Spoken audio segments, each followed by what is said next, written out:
Il était une fois, dans une belle région du monde appelée le village de Gilor, une femme nommée Marie. Elle n'était pas très aimée des villageois, car elle avait la langue bien pendue et un tempérament de feu. Marie avait 3 fils, et ils étaient beaux comme les étoiles les plus brillantes du ciel nocturne. Mais il y avait un gros problème. Même si beaucoup de filles jetaient des coups d'œil en cachette, rêvant d'épouser l'un d'eux, aucune n'osait s'approcher. Pourquoi? À cause de Marie, leur mère, aussi difficile à gérer qu'un poisson glissant. Kofi, l'aîné de ses fils, était aussi gentil que le soleil du matin et doux comme une brise fraîche. Il avait un cœur rempli d'amour et des mains prêtes à aider quiconque dans le besoin. En grandissant, comme une plante qui s'élève vers le soleil, Kofi songeait à trouver une épouse, quelqu'un avec qui partager des sourires, marcher côte à côte sous le baobab, et raconter des histoires sous la lumière de la lune. Un jour, Kofi rencontra une fille nommée Ama. Elle était jolie comme le ciel rose à l'aube et avait un rire qui sonnait comme de la musique. Kofi pensa, « Ah, c'est peut-être elle. » Il la ramena chez lui, espérant que sa mère verrait ce qu'il voyait en Ama. Mais oh non, Marie n'a pas du tout aimé cela. Avant même qu'Ama ne puisse dire bonjour, Marie décida qu'elle n'était pas la bonne. « Tu n'as aucune manière, » dit Marie. Furieuse, elle fit quelque chose de très méchant.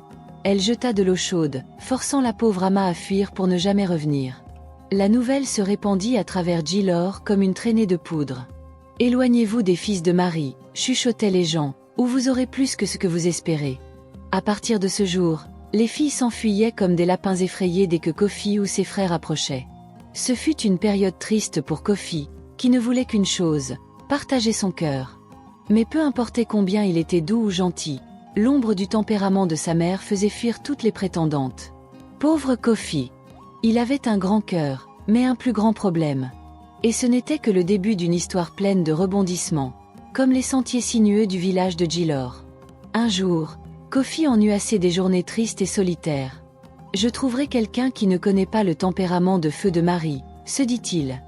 Alors il fit un petit sac, salua les grands arbres de Gilor et partit. Il marcha, passant des collines qui ressemblaient à des animaux géants endormis, jusqu'à atteindre un village qu'il n'avait jamais vu auparavant. Le soleil embrassait la terre pour lui dire bonne nuit, et les jambes de Kofi étaient aussi fatiguées que de l'igname écrasé après tout ce chemin. Sa gorge sèche comme la route poussiéreuse, il aperçut une femme. Elle marchait comme si elle faisait partie d'une belle danse, une cruche d'eau parfaitement équilibrée sur la tête. Son sourire était comme une brise fraîche par une journée chaude. « Excusez-moi, mademoiselle, » dit Kofi d'une voix aussi cassante que des feuilles sèches. « Pouvez-vous me dire où trouver de l'eau? Ma gorge est sèche comme le désert. » La femme, dont le nom était Daya, le regarda avec des yeux aussi doux que ceux d'une biche. « Le ruisseau est loin, dit-elle, mais tu peux boire de mon eau. » Elle lui tendit sa cruche, et oh, cette eau était douce, comme un petit goût de ciel. Après avoir bu, Kofi se sentit mieux. Il voulait remercier Daya, pas seulement par des mots, mais en s'assurant qu'elle rentre chez elle en sécurité, la nuit commençant à envelopper le village de son voile sombre. Daya accepta, et ensemble, ils marchèrent vers sa hutte, discutant et riant comme de vieux amis. Le cœur de Daya était aussi grand que son sourire, et elle proposa de trouver un endroit pour que Kofi puisse passer la nuit. Elle l'emmena chez sa voisine, où il fut accueilli à bras ouverts pour reposer ses pieds fatigués.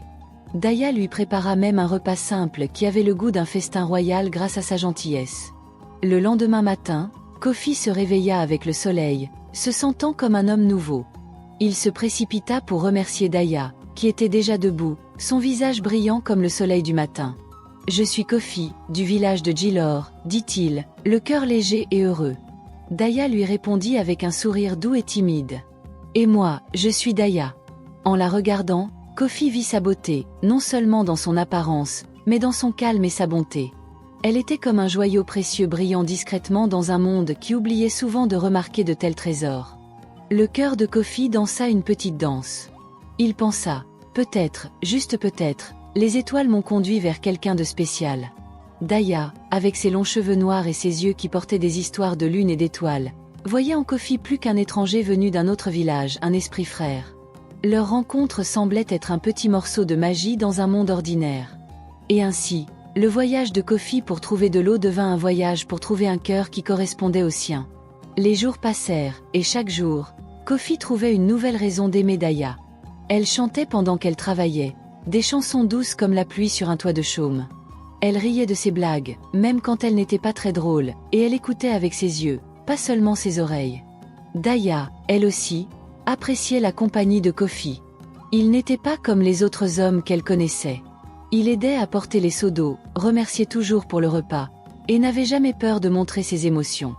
Un jour, alors qu'il s'asseyait sous un grand arbre à palabres, Kofi lui dit doucement « Daya, depuis que je t'ai rencontré, mon cœur est comme un tambour qui ne cesse de battre. Je ne suis peut-être qu'un homme d'un autre village, mais si tu me laisses t'aimer, je te montrerai un monde rempli de respect, de rire et de chaleur. » Daya rougit comme le ciel au coucher du soleil. Elle prit une profonde inspiration, puis dit « Kofi, ton cœur est pur. Mais, que dira ta famille? Que dira ta mère ?» Kofi regarda le sol, son sourire s'effaçant un peu. Il savait que parler de Marie, c'était comme ouvrir une noix de coco difficile, il fallait de la force et de la patience. « Ma mère est compliquée, avoua-t-il. Elle a un feu en elle que je ne peux pas éteindre. Mais je suis un homme maintenant. Je veux construire ma propre maison, ma propre vie. » Daya le regarda avec sérieux. « Si tu es prêt à me défendre, même contre le feu, alors je suis prête à marcher à tes côtés. » Kofi tendit la main, et elle la prit. Ce geste simple scella une promesse silencieuse entre eux. Ils décidèrent de partir ensemble à Jilor, pour que Daya rencontre la famille de Kofi. Mais le chemin vers l'amour véritable n'est jamais sans obstacle. Et Marie, oh Marie, elle n'allait pas laisser cela se passer si facilement. Quand ils arrivèrent à Jilor, le village bourdonnait comme une ruche. Les enfants jouaient, les femmes pilaient le mil, et l'air était rempli de fumée de bois et de chants d'oiseaux. Mais dès que Marie vit Daya marcher aux côtés de son fils, son visage changea. Ses yeux, habituellement pleins d'amour pour Kofi, devinrent froids comme l'ombre d'un baobab. « Kofi, qui est cette fille ?» demanda-t-elle d'une voix dure. « Maman, voici Daya. Elle vient de la colline au papayer. C'est elle que j'aime. » Marie croisa les bras. « Elle ne vient pas d'ici. Et les gens d'en haut sont pleins de magie. Tu ne sais pas ce que tu fais. » Daya baissa les yeux, mais elle ne dit rien. Kofi se redressa, tenant la main de Daya bien fort. « Maman, je sais ce que je fais. Je t'aime, mais je ne laisserai pas la peur décider pour moi. Daya est bonne, gentille et courageuse. Et c'est elle que j'ai choisie. » Marie resta silencieuse un moment. Puis elle s'éloigna sans un mot. Les jours suivants furent tendus. Daya essayait de s'intégrer. Elle aidait au marché, chantait pendant les fêtes, racontait des histoires aux enfants. Peu à peu, certaines personnes commencèrent à l'aimer. Mais pas Marie. Elle restait distante, méfiante. Un soir, alors que la lune brillait haut dans le ciel, une tempête éclata soudainement. Le vent soufflait si fort qu'un arbre s'écroula sur la case de Marie. Sans hésiter, Daya courut sous la pluie pour l'aider. Elle grimpa sur le toit cassé, appela à l'aide, et resta auprès de Marie toute la nuit, veillant à ce qu'elle ne prenne pas froid. Le lendemain, Marie ouvrit les yeux et vit Daya endormie à ses pieds, une couverture sur elle. Son cœur, si dur, se fendit un peu.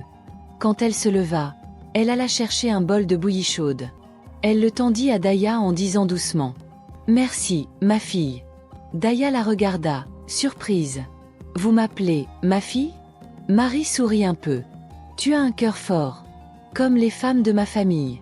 Tu es peut-être née ailleurs, mais ton âme est d'ici. » Depuis ce jour, Marie accepta Daya comme sa propre fille. Et bientôt, tout le village de Jilor célébra leur mariage sous les étoiles, avec des danses, des chants et des bénédictions. Kofi et Daya vécurent dans une maison pleine d'amour, de musique et de fleurs séchées. Et parfois, au coucher du soleil, Marie venait s'asseoir avec eux, tenant un bébé sur ses genoux, en racontant l'histoire de l'amour qui a traversé les collines, les tempêtes et la peur. Pour devenir famille.